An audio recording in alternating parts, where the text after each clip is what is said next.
All right, well, welcome.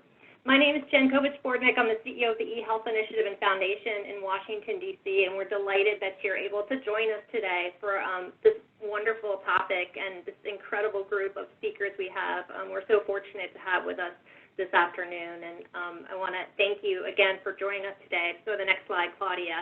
And I do want to recognize that we know this is a really challenging time for everybody, and our thoughts are with those on the front line right now, the providers, the essential workers who are out there doing the real work right now. And we know it's a challenging time for everybody in healthcare and technology. So we're trying to share different solutions and strategies that people are using across the country right now to try to address some of these challenges in some innovative ways. So we've got a great group with us here today. And we recognize that not everybody is able to join us because this is, again, a really difficult time, but we are thinking of you, those of you who are not with us today.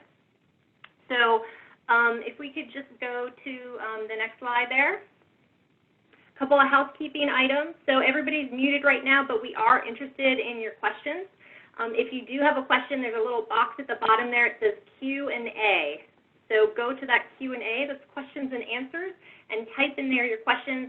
The sooner you put your question in, the more likely it is it's going to be at the top of the list. So if you have questions for our folks today from Fitbit or Scripps research, please feel free to put those in there, and we will get to as many as we can. If you've got technical difficulties, go ahead and put that in the chat box. Don't put your questions in the chat box because we won't get to them, but put any content questions in that Q&A box. If you're looking for links to the slides, those will be available tomorrow. Claudia on our team is going to be sending out a link to a broadcast, a recording of today's webinar, and also a link to the slides and any other articles or research that we go through today. We'll be sending out that as well. And we'll also be sending out some of the top 5 questions that get answered today during the webinar as well. So lots of resources coming your way tomorrow. So again, we really, really appreciate everybody who is joining us today. A couple of thoughts about the Ehealth Initiative. If you are not familiar with the Ehealth Initiative and the Foundation, we basically convene executives who are transforming healthcare through technology and innovation. That's all we do is we convene folks around these innovative issues, and COVID-19 is a great example of a way we bring together healthcare and technology leaders to figure out what are they doing to address these challenges and helping spread the word and help people learn from others across the nation. Next slide. This is just a sample of some of the groups that we work with at Ehealth Initiative. We are always looking for more organizations and more executives who want to join us. And if you are interested, I encourage you to reach out to myself or Claudia. Just shoot us an email. We would be happy to talk to you about how you can get more involved there. Next slide. Generally, we're focused on a couple of different areas of focus: transparency, interoperability, privacy, analytics, and we do all kinds of educational and research and advocacy efforts around these key areas. But we've been pretty focused lately, if you go to the next slide, Claudia, on how all of these areas really intersect with COVID-19. And as you can imagine, there's a lot of analytics going on, interoperability issues around COVID-19, privacy issues around COVID-19, and ways to use technology and innovation. So we've launched a series of programs and research looking at how folks in the tech and health world are really using these things to help combat COVID-19. This is just a sampling of some of the programs coming up in the next week. We've already had about, a dozen other programs, so I encourage you to check out our website, ehidc.org. If you're looking for a webinar that you might have missed, we've done a bunch on telehealth, privacy, all different sorts of topics around COVID-19. I encourage you to check those out. We've also got some great things coming up in the next few weeks. We're going to be talking about telepsychiatry. This Thursday, we'll be talking to the American Cancer Society and Hypnosis about telehealth and different ways to address the pandemic. If you're interested in doing your own webinar, or you've got a topic that we haven't addressed before, go ahead and reach out to Amy on our team, amy@ehidc.org, and we'd love to talk to you about getting involved and sharing what you're doing. Next slide. And I do want to thank Fitbit. Fitbit's been a great member and really engaged with Ehealth Initiative for a number of years, and we love working with them. We've done a lot of work around research, and using Fitbit to do research. We were out in San Francisco a couple of months ago and met with a whole slew of different clinicians and researchers around the country that are using Fitbit and technology and analytics to do some really exciting things. And I've learned so much about Fitbit in the last year. It's more than just tracking your steps. It can be used for a variety of things, and they've got some really exciting things we're going to hear about today. Next slide. And I'm excited to introduce you to the two speakers that we have here today. If you want to go to the next slide so you can see a picture of them. We've got great folks with us here today. Dr. John Moore, who's a physician and engineer. He's actually the medical director at Fitbit. He is the former CEO of Twine Health, which was a Cambridge-based company. This is an incredible gentleman. He has a PhD from MIT. He's done all kinds of research on health psychology and learning science and human-computer interaction. He was named the 2019 Digital Innovator for transforming HR, and he does all kinds of exciting things. You're going to hear from him today, and we're delighted to have Dr. Moore with us today. We also have Dr. Jennifer Radin here today, who's an epidemiologist from Scripps Research. She does all kinds of research to improve disease prediction and prevention, which is really what we need right now with COVID-19, so we're delighted to hear from her today. Before Scripps, she worked at the Operational Infectious Disease Department at the Naval Health Research Center and the Influenza Division at the Centers for Disease Control, CDC. Really incredible background as well from the University of California, San Diego. Great backgrounds, and we're delighted to have both of these stellar individuals with us here today. So I'm actually going to turn it over to them to talk for a few moments, and then we'll get into some panel questions later on. I do want to encourage you to please start submitting your questions there through the Q&A, and as we go through that, we will get to those questions. Let us know what you're thinking about, any concerns, anything they bring up during their presentation, or anything that we don't address. So thank you. And Dr. Moore, you want to take it from here? Sure. Thanks, everyone, for joining. It's much appreciated. And my goal here is to start by telling you a little bit about what we think some of the potential for wearables and digital health are in addressing the COVID crisis, and particularly diving into some areas where we've analyzed data from our population to find some insights and ideas about how wearables company and digital health companies can help to support users with some examples from what we've done from Fitbit. But I want to try to make it a little more general. And then I'll hand over to Jennifer, who will dive into walking you through a history of viral disease surveillance in the U.S. and work that she and her colleagues are doing at Scripps. Next slide, please. So the first thing we did at Fitbit when orders were starting to go out about shelter in place is we said, well, maybe we can do a service by helping to understand what is going on out there. With nearly 30 million active users on our platform, there's this tremendous capability to look around the world and see, are people's behaviors changing? Are they following the advice that's being given? And what kind of impact is it having on people? So this is an example of data from the Fitbit platform, but it's something that I think in general, wearables companies and digital health companies can be doing as a service to the country and the world in order to help us understand what's going on out there. This is looking at a number of different cities around the world, and it's a mobility index. So we took people's steps and other aspects of their behaviors and normalized an age-adjusted mobility index, which basically takes a look at, are people getting out and about? And what we saw is pretty consistently around the world that right in time with different recommendations that were being made, people made drastic changes in their mobility. And certain cities certainly saw much sharper decreases than others. You can see Milan, New York, et cetera, really strong responses there. So people were taking this seriously and very quickly. To the next slide, please.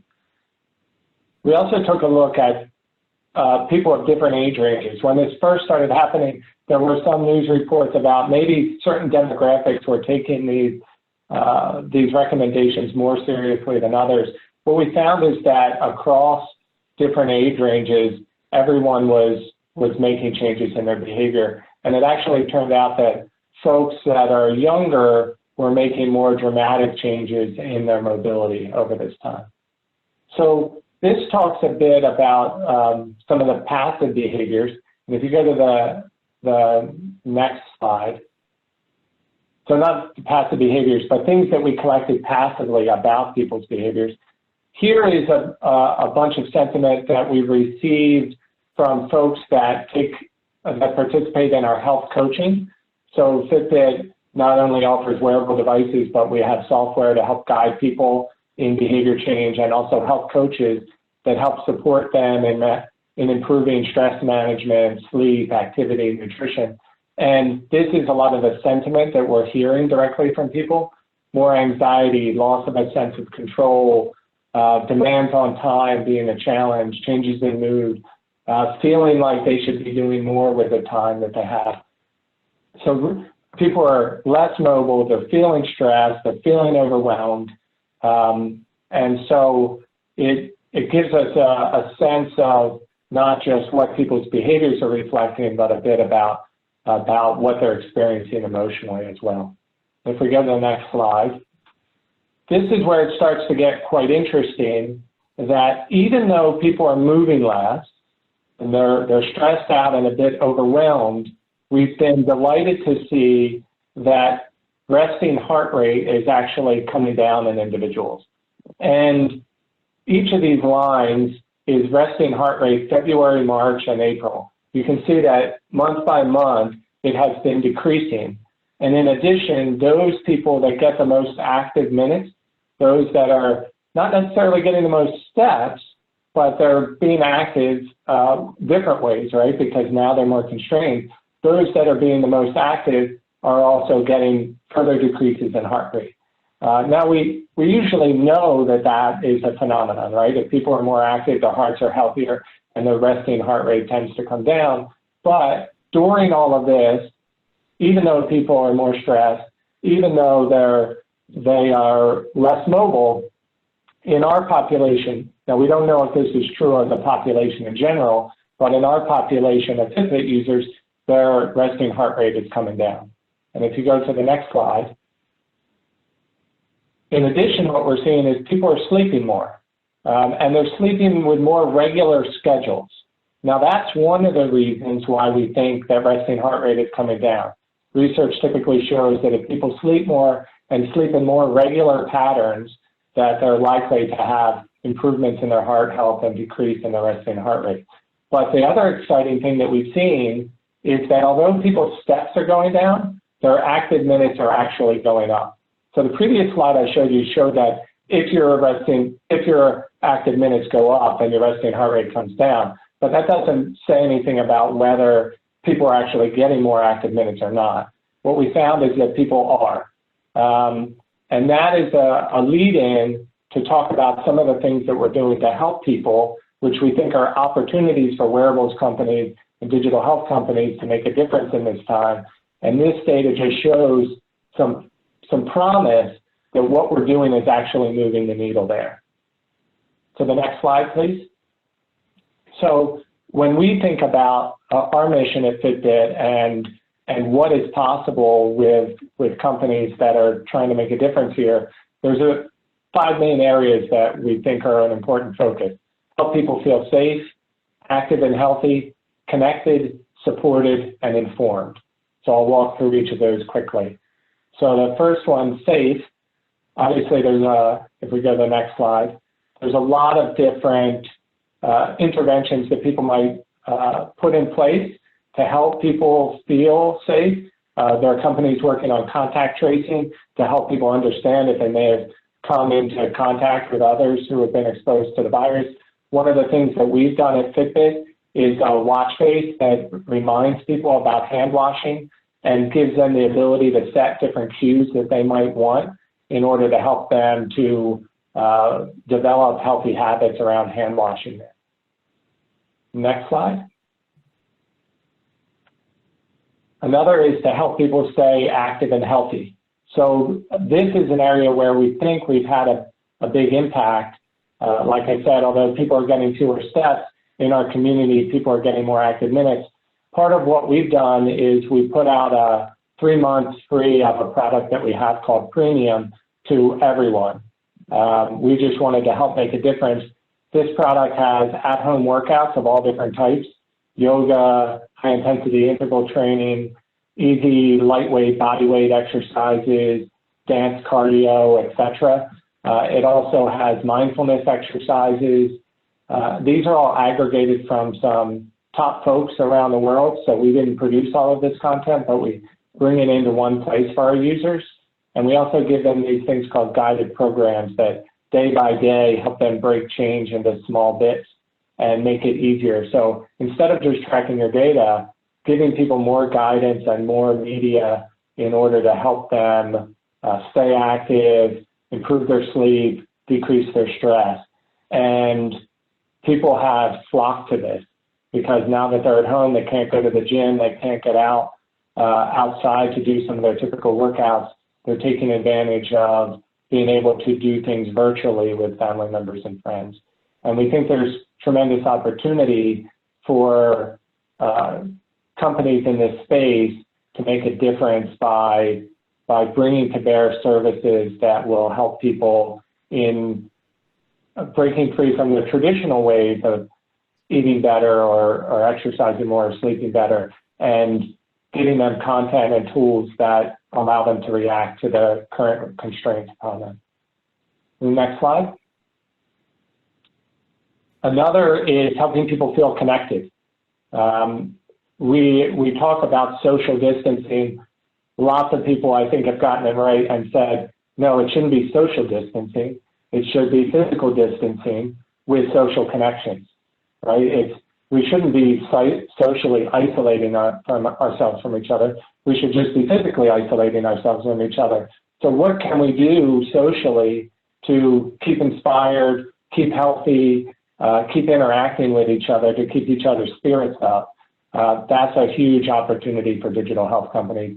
One of the things that we're doing in that space is we've been creating a new series of games and challenges that we're getting out to folks, part of that free offering that we put out to the public, in order to allow them to engage with the family members and friends who they might not be able to see, and do it in a fun way that's also promoting health. The next slide. Supported.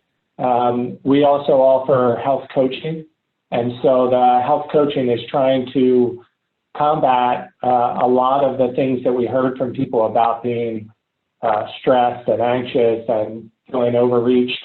And although our health coaching might typically have been helping someone manage blood pressure or try to lose weight or try to improve their diet, our health coaches are rapidly adapting to today's context and meeting people where they are and adjusting their goals, giving them permission to say, hey, that goal that you had for your blood glucose or your blood pressure, it's still important, but how about we help you sleep better and manage your stress in the moment first? So I think this is another thing that digital health and wearable companies can be doing is being adaptive to the needs of the time. And the way we're trying to do that is by giving our coaches some guidance to work with folks and adjust the goals and meet people where they are in these challenging times. And one more slide. So the last piece is informed. So we, as an example of what we're doing at Fitbit, we added a new tab to the Fitbit app that's about COVID-19. It gives people a lot of advice about how to stay healthy and active at home, how to stay connected, how to get supported. It also has links out to information from the WHO. And then as an important handoff to what Jennifer has to talk to you about, it refers people to research study where they can potentially make a difference in helping to fuel efforts on early detection of viral illness so that they can essentially donate their data in order to help the cause to help others. And so, in summary, I think there are a lot of opportunities for digital health and wearable companies to help people feel more safe, more active, help them be more active, more connected, more supported, and more informed. I gave you a few examples from the Fitbit world, and I look forward to chatting more, but I want to hand off to Jennifer, who's going to tell you more about all the great things they're doing on the research front. Thank you so much for the handoff. So to start off with, I'm going to give a quick background to how viral disease surveillance is done in the United States. So the CDC relies heavily on something called influenza-like illness surveillance. And this is a non-specific case definition for anyone who has a fever, cough, and or sore throat. And it's a way for public health officials to track kind of trends in viral activity. It may or may not be flu. It could be other respiratory infections that also create those symptoms. And it also enables public health officials to identify regions in the country where there might be hotspots of activity. However, there's some challenges with this surveillance method. It is often delayed by 1 to 3 weeks in the United States, which this delay gives greater opportunity for outbreaks to spread to susceptible populations. The other challenge is it's not very specific geographically. So different cities and counties may do their own ILI surveillance, which then gets aggregated at the state level, but it doesn't really zoom into where these outbreaks might be occurring. Next slide, please. So there's been other digital methods to try to create real-time data and information on what's happening with viral ILI activity. And those are Google Flu Trends and Twitter. And these methods have harnessed data where people have searched for different flu-related symptom terms such as fever, cough, and sore throat, or tweeted potentially about themselves getting sick. However, these algorithms that are created from these data sources often overestimate activity during epidemics. So if there's a lot of media attention for, say, the pandemic, there's going to be more people searching for these information about coronavirus at this time. So these methods can kind of overshoot and aren't always entirely accurate. However, it is a way to potentially get more real-time information. Next slide, please. So our team looked at a data set of 200,000 Fitbit users who shared their data with us they wore their device from 2016 through 2018. And our goal was to see if we could identify individual differences in resting heart rate, and also see if we could use this data to help identify viral infections at a population level. And we had 2 studies that we published, and I'm going to talk about them in the next few slides. You can proceed. So the first study was done by my colleague, Dr. Quare, and this study looked at the Fitbit data set and looked at both inter and intra differences in resting heart rate. And so they found some interesting results. So everyone's resting heart rate is kind of unique to themselves. So my resting heart rate's about 60 beats per minute, but that might actually be someone else's, say, abnormal resting heart rate. So your heart rate might vary from anywhere from 40 to much higher. Oops. However, individuals actually have pretty stable resting heart rates. And so he found that typically an individual's resting heart rate didn't vary more than about 3 beats per minute from week to week. And so our hope using this data set was to see if we could look at this, aggregate it at a large scale, a population level, and see if we could identify viral illness based on sort of abnormal changes in a resting heart rate. Next slide, please. So the study that I did looked at the proportion of individuals each week at the state level who had an elevated resting heart rate and sleep that was above a threshold. And so when we used this Fitbit variable, which again was the proportion of users with abnormal data each week, we found that this variable could significantly improve real-time predictions of influenza-like illness activity at the state level. And so, as I said earlier, this is really exciting because traditional surveillance methods from CDC are often delayed by several weeks. So getting this data in real time is incredibly useful and important. Next slide, please. And so we got a lot of media attention for this paper, which came out in January. And the timing of it was very appropriate for launching a new study, which I'm going to talk about in the next slide. So the study that we created is called DETECT. And so DETECT is kind of a follow-up from our prior study, which we published in Lancet Digital Health. And DETECT aims to prospectively enroll participants and collect their wearable data.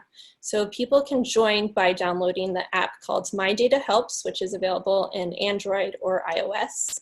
There's an e-consent process, and then they can opt to share their Fitbit data or actually a wide number of other wearable device data. So we're device agnostic. We can pull in data from pretty much any device that connects to Google Fit or Apple Health Kit. So then participants in the study then can report any signs or symptoms that they may develop that may indicate that they are sick, such as a fever, coughs, or throat congestion, a wide range of different symptoms.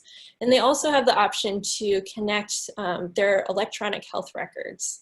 So this is a way for us to kind of validate our prior study and see if we can use this data to identify viral illness in individuals potentially before they come down with symptoms, and also use this as a platform to create improved viral disease surveillance. So we hope to get hundreds of thousands, if not millions, of participants in this study to help improve real-time surveillance and also potentially more geographically specific information as to viral activity levels.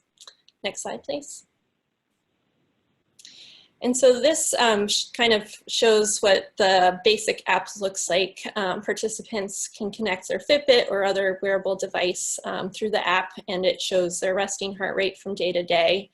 This is still kind of version 1.0. We hope to improve the app as time goes on, and we hope also to provide participants some information back so they better understand kind of what their individual norm is and might be able to identify changes in their data that indicates that they may be sick or something else is going on with their health. And you can see there's a tab that says I'm feeling sick, so that participants can go there and report any symptoms that they may develop. Next slide, please. And so again, participants can show or can report to us self-reported symptoms. Are they feeling better? Are they feeling worse from day to day? And also they have the ability to report if they got tested for flu or coronavirus. So we have this kind of ground truth to look at our the wearable data compared to laboratory diagnostic testing and symptoms that people may develop as time goes on. So we're really excited about the potential for this platform. It really, wearable data can be useful not only for viral illness tracking, but I think potentially for many other even non-infectious causes such as diabetes or mood disorders. A wide range of conditions I think can potentially be identified or predicted based on changes in your wearable data. So I think the ability of collecting this resting heart rate is really kind of a vital sign of the digital age, and it will help improve prediction for a number of things as time goes on. Thank you.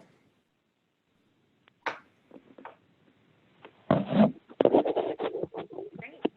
All right. Well, thank you so much, both of you. We've got some questions before we get to the participant questions. I was hoping you could give us just a little bit more background on the study and also some of the findings that you mentioned earlier.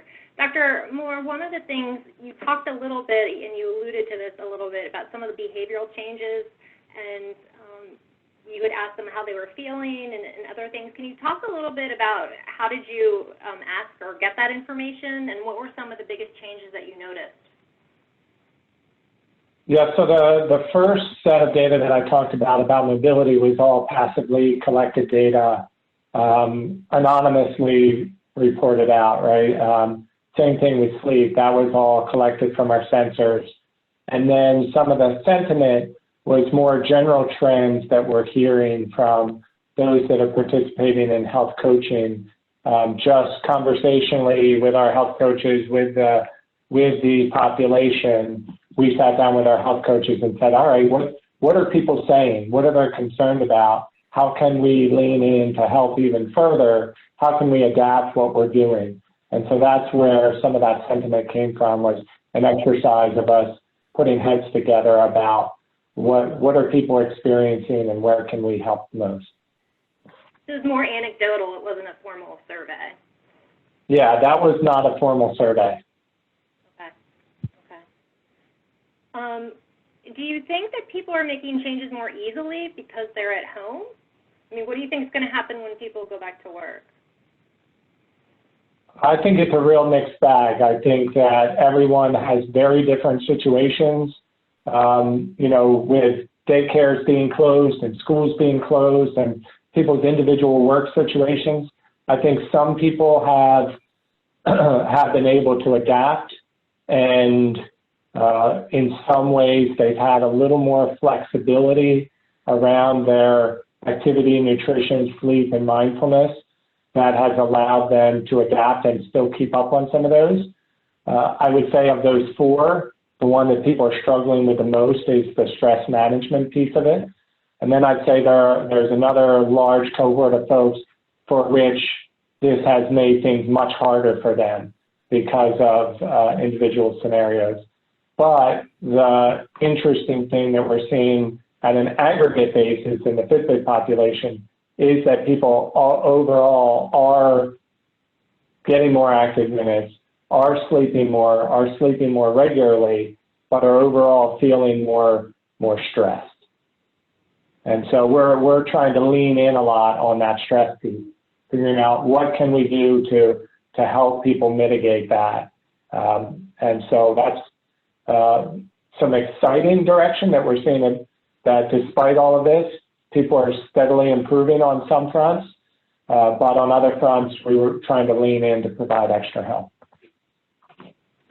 Great. Jennifer, do you think you could comment on this as well? You know, what sorts of changes do you think people are making more easily because they are at home? And what do you think is going to happen when things start to go a little bit more, people get out of their houses more? Yeah, I think since people are staying at home more, that might impact their activity levels, which, as John said, can also impact your resting heart rate. So as we create our models, we'll have to take the stay-at-home advisories into account. Are you working at all, or is Scripps, Jennifer, working at all with state health agencies? Are you sharing any of this data with them? Are there any activities going on in terms of public health? Yeah, so that's definitely one of our goals for this study, is once we enroll enough participants, we would love for this to be a useful data set. And this study DETECT is open science, so any outside researcher or public health organization who's qualified and submits a study through our IRB can actually use the data as well.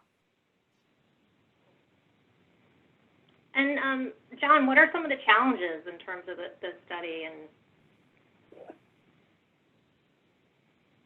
yeah, I think in terms of our contribution to the study is trying to figure out how we help people know about all of this, right, and get people to know that they can make a difference.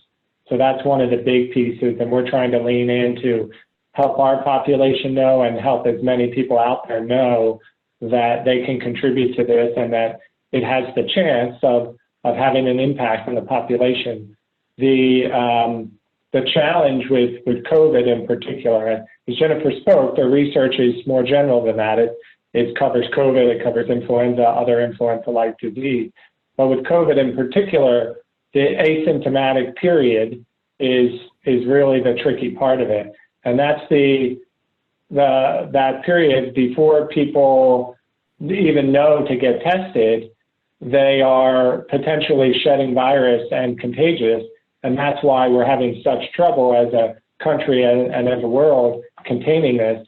The exciting part about Jennifer's work and the work at Scripps is that there's the potential that resting heart rate could precede any symptomatic changes.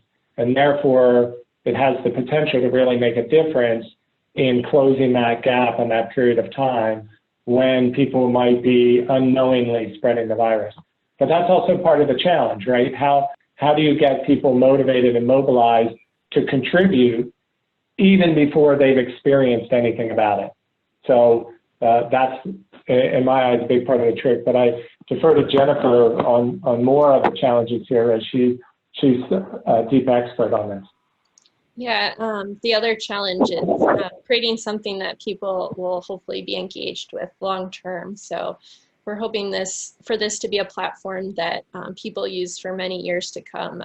We think it will be really useful not only for tracking coronavirus, but seasonal flu and potentially other viral outbreaks.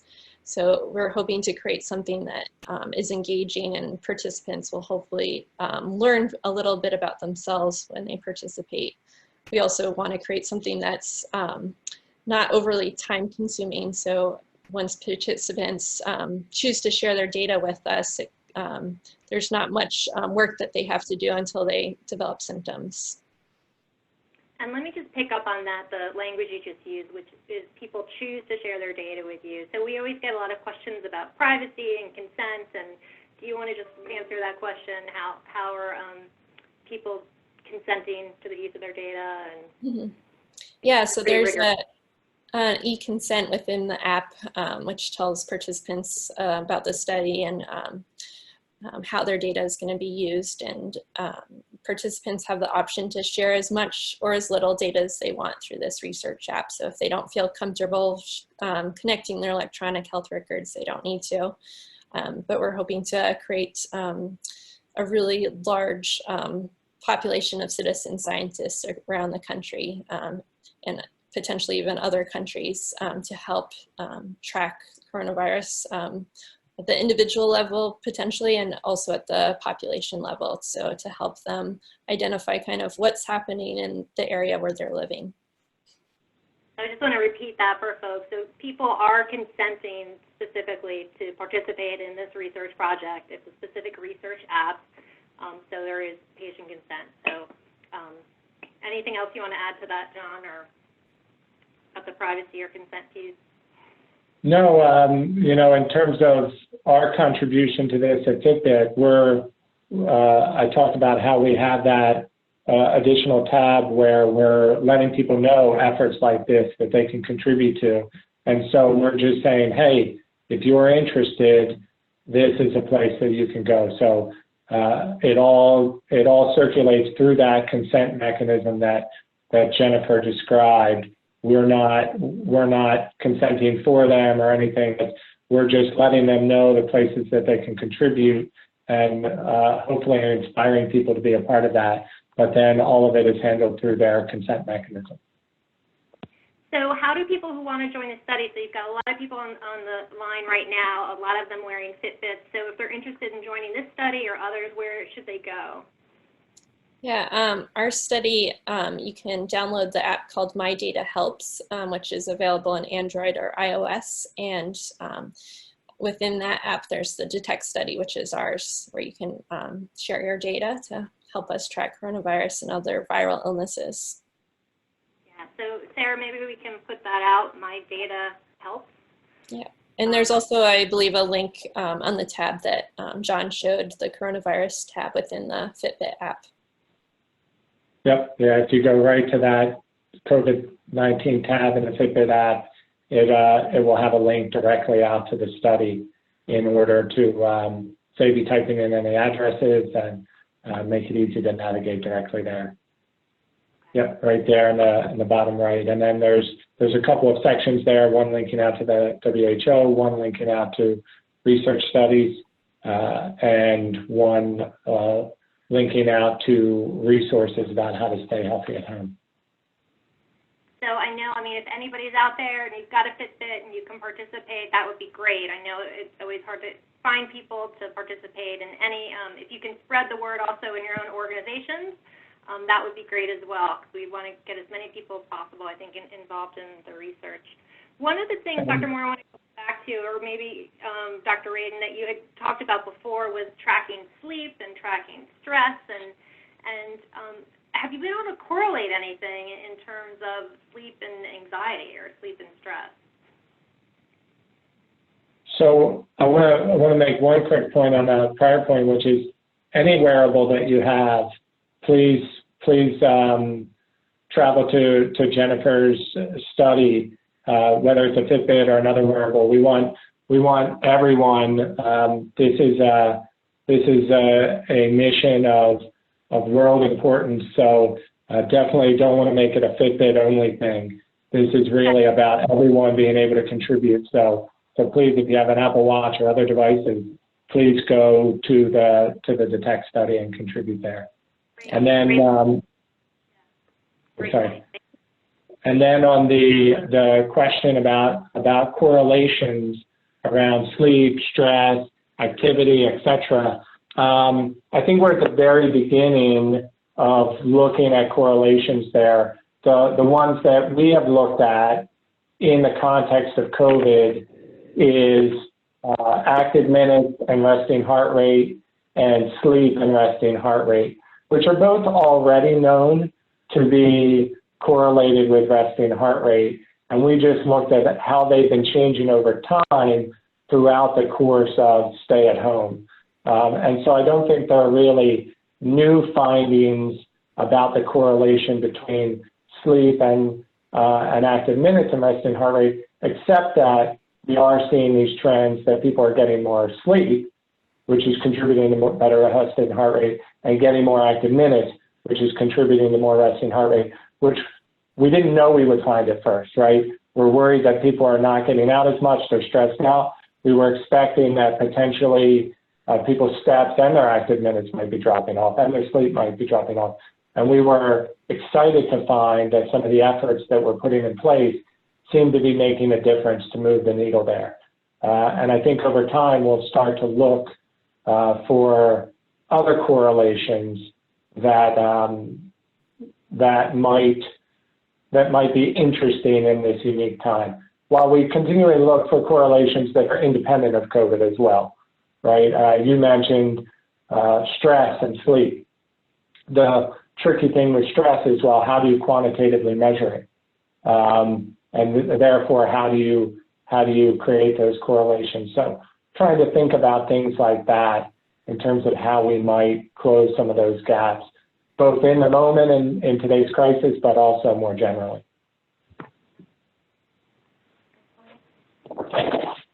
Jennifer, you want to add anything to that? No, I think identifying stress will be also key for our study too, because that can increase someone's resting heart rate, and kind of identifying whether if they had a night of really bad sleep, does that mean they're stressed? And incorporating that into our model will help kind of differentiate potential signs of changes in your resting heart rate that are from infectious causes versus non-infectious causes. We have an interesting question. I'm not sure which of you can answer this, but is the mobility index measuring physical activity or movement through space? Yeah, it's a great question. I, to be honest, need to brush up on some of the exact specifics of how we're computing that. But my impression is that it's heavily driven based on steps, and trying to differentiate between people's physical activity that drives up their heart rate, which could be behavior where you're staying still. There's a lot of things you can do that are body weight exercises and other exercises where you're not covering ground. While steps in general, you are covering ground. So my understanding is it's predominantly driven based on steps, and it's designed to be a normalized metric so that we could see for a given individual what kind of changes they're having, rather than just using steps directly, which varies dramatically between individuals. So one of the things that I'm still not sure I understand is there's kind of this debate about how people, because they're staying at home now, that they're walking more or they're walking less. I mean, they might go out for walks more. What are you seeing in the data? Are people, now that they're at home more, are they actually increasing their mobility or not, because they're not going out as much? What are you finding? What our data shows is that overall the mobility is decreasing. So they're not getting as many steps, they're not covering as much distance, but they are still getting exercise. They are still getting their heart rate up through doing exercise activities. So people are adapting to the times and figuring out ways to stay physically active. That's, of course, the corollary to that is we're only able to study that within our Fitbit population. So we think that the changes in mobility are probably generalizable. We think that changes in sleep potentially are generalizable, but we're not sure about changes in activity. That might have some selection bias to a community that has access to these resources like videos and tools to help them adapt and get better exercise. So that's the best we can say about that right now. We don't know if that's generalizable, but we're trying to lean in our community to move that forward, right, to make it even easier for people to stay active. Can you talk about, the demographic of users, Fitbit users? So what is that generally? Because I'm assuming the study will kind of reflect that, or actually it sounds like the study includes more than Fitbit users, includes Apple users or anybody who has a watch. But in general, do you think that this data maybe overrepresents one demographic? Because as you said, these are people that have access to these devices. Yeah, so I'm glad to cover that for the Fitbit demographic, and then I'll defer to Jennifer to talk about the overall study, what they're seeing about participation there. So in Fitbit, we're excited that over the past at least 5 years, if not more, our demographics have come to mirror that of the nation and of the world quite representatively. That means people of different ages, people of different socioeconomic backgrounds, et cetera. We've made a pretty significant effort to be very inclusive of a lot of populations. We've been doing a lot more work with health plans and with other organizations around Medicare and Medicaid, and getting our capabilities out there to many more people. So that's been a big investment, and generally what it equates to is that our demographic pretty closely mirrors that of the United States. Yeah, I would say 1 in 5 Americans now wears a wearable or activity tracker or smartwatch. So as the price of these devices come down, more and more people are gonna wear them. And I think they'll be more and more representative of the general population. In our current study, we have slightly more women than men, but we're amazed at kind of the broad range of age groups who have joined the study. We have 80 to 90-year-olds who are in the study, so it's quite interesting to see who's been joining. Interesting. Are you able to see whether or not, are you looking at people who are kind of newly engaged in getting active versus those who were kind of already active? Do you have a sense for that? That's a great question. No, not that I'm aware of. Have we looked at that in the context of COVID to see if there's more resilience in those who've been around longer, who have developed more skills and competencies on this versus those that are newer to leveraging some of these digital tools? Not something that we've looked at, but an interesting question. Jennifer, you want to comment on that? Any thoughts? Have you seen that?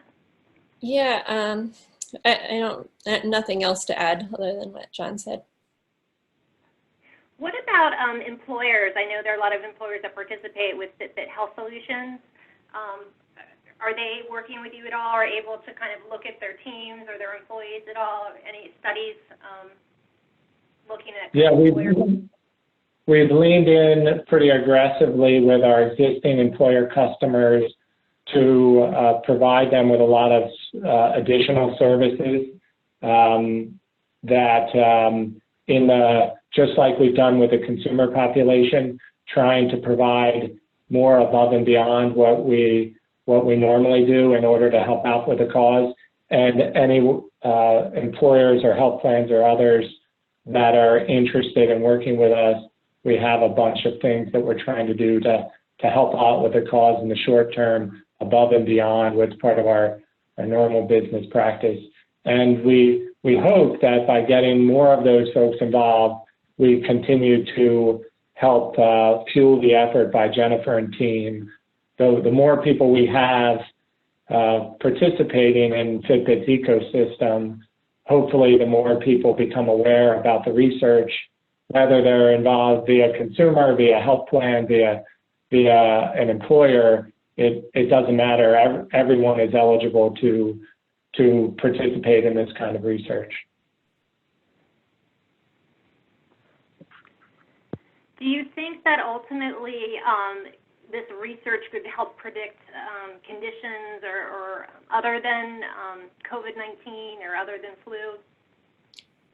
Certainly. I think there was a study, I'm not sure where it was done, but people have identified kind of early signs of even diabetes onset or other non-infectious conditions. I think collecting this data continuously from the comfort of participants' homes is a really unique data stream that hasn't really been possible to look at before. And so I think there's going to be lots of new insights over time of different things we can identify, or different changes in someone's health that we can identify through wearable devices. And especially as these devices improve over time, there's going to be new metrics that will likely be incorporated into them that will enable us to further improve our predictive models.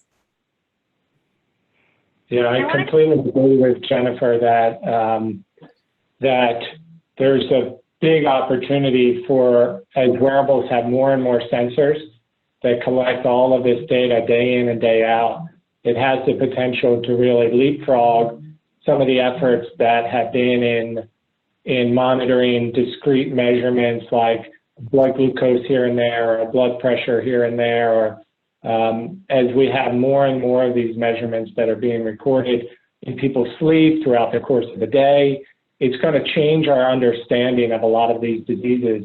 So not only is it going to help us to predict the onset of disease early, but it might also help us to manage those diseases more effectively over time.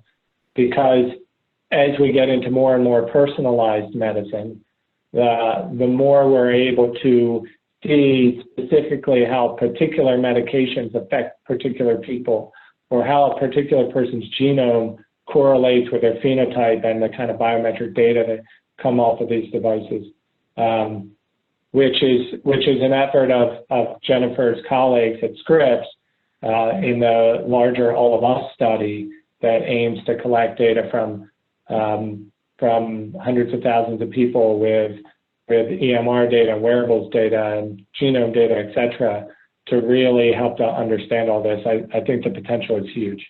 Yeah, just to add to that, I think this enables us to identify each individual's norm. So my norm may be your abnormal.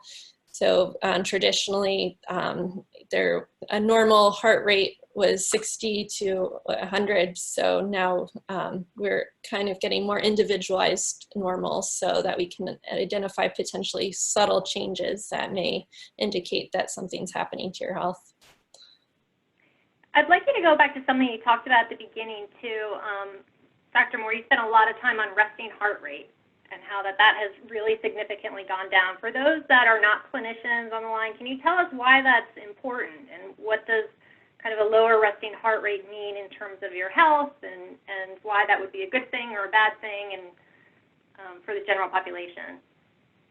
Yeah, at a very high level, as people have better cardiac fitness, in general, their resting heart rate comes down and is a reflection of overall strong heart health.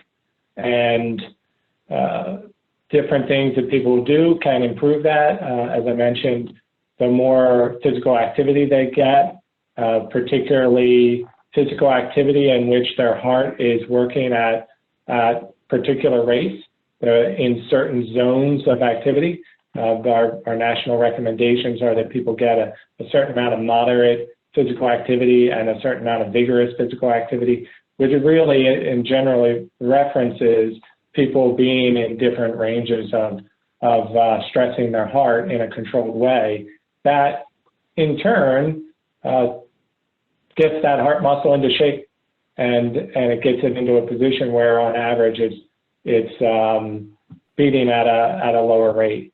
And because we're able to record people's heart rate continuously while they're asleep, which is really the important time to understand a person's true resting heart rate, and be able to do that day in, day out, it allows us to benchmark this for an individual over time and see how that changes as they do different things, like do different interventions around their stress management or their sleep or their nutrition or their activity, and be able to see those trends change over time.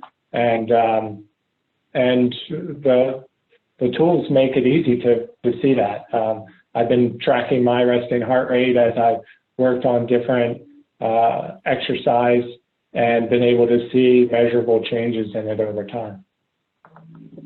So the reason for the resting heart rate, because you said that there's less, people are actually less active now, but despite the fact that they're less active now, their resting heart rate is going down. No, in our data, we're seeing that people are walking less, but they're more active. Okay. Yeah, and that those active minutes are representative of actually putting some physical stress on your heart, right? You're getting your heart rate up for a period of time that is essentially helping to train it to be in better shape. And Jennifer can speak to how resting heart rate is such a valuable measure in this new research. Yeah, so prior studies have found that resting heart rate increases potentially even before people come down with symptoms of an infection. So it's potentially an early warning signal that you're getting sick, and it's likely a result of kind of an inflammatory response to an infection that causes your resting heart rate to rise. Yeah, and the interesting thing is if you just look at temperature, which is people's natural reaction when they think about flu-like illness, is think about a fever and temperature. Well, there's mounting evidence that in COVID in particular, there are many cases that do not present with fever. And there's this potential that resting heart rate can be more sensitive at picking up those cases earlier.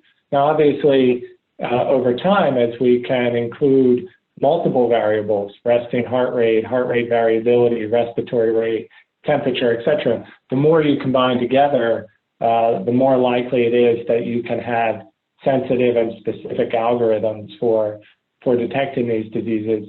But the exciting thing about resting heart rate that Jennifer surfaces is its potential ability to be predictive upstream before people have the symptoms, before they have temperature change.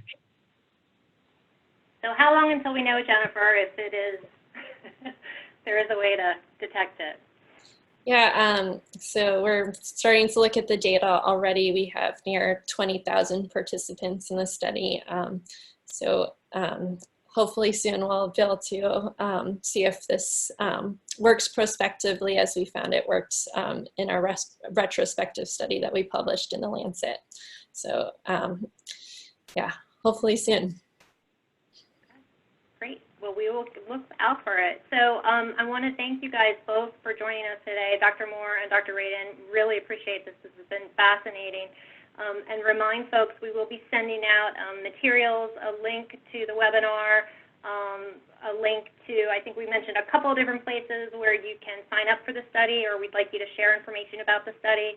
Fitbit, Apple Watch, whatever you have, please sign up and contribute. And I want to thank you guys again for today. We really appreciate your time. It's really been fascinating, and appreciate all the great work you're doing. Thank you for having us. Thank you. Everybody have a great day. Bye. Bye.